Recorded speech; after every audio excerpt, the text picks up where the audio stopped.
I'm sure kukuha ka na rin ng insurance. Kasi katulad ko, isa ka rin parent na gustong masigurado ang future na iyong anak. Naniniwala ako na kukuha ka rin ng insurance kasi katulad ko, mararamdaman mo na nagkakaedad na tayo and ayaw naman natin na pagdating ng panahon, magiging burden pa tayo sa ating mga anak.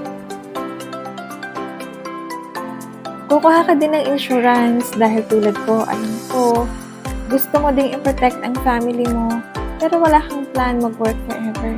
Gusto mo din mag-enjoy sa later life mo, na may peace of mind, na hindi ka magiging burden. Sigurado ako na kukuha ka ng insurance kasi iniisip mo ang future ng family mo at hindi habang buhay ay kaya mo magtrabaho.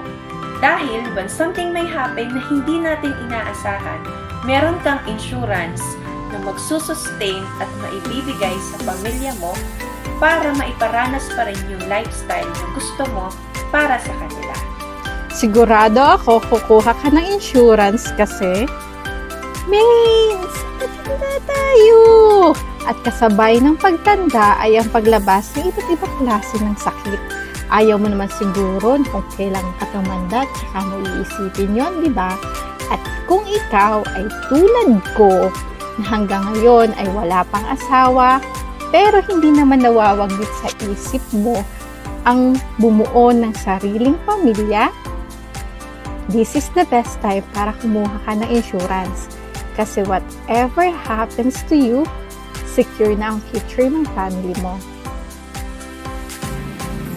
Bakit nga ba ako kumuha ng insurance? First, to be financially prepared. Kung dumating man yung hindi ko inaasahan, like yung magkaroon ako ng sakit, or magkaroon ng disability, or kung ma-aksidente man, meron akong fund or meron akong makaklaim sa insurance na pambayad dito. At hindi ko na kailangang ibawas pa sa savings ko. Second, peace of mind. Yes, peace of mind. Hindi ko naiisipin pa kung may sapat pa ba akong pera pambayad kung dumating yung mga unexpected events. Dahil may insurance ako na magko-cover nito. Insurance is an income more than an expense.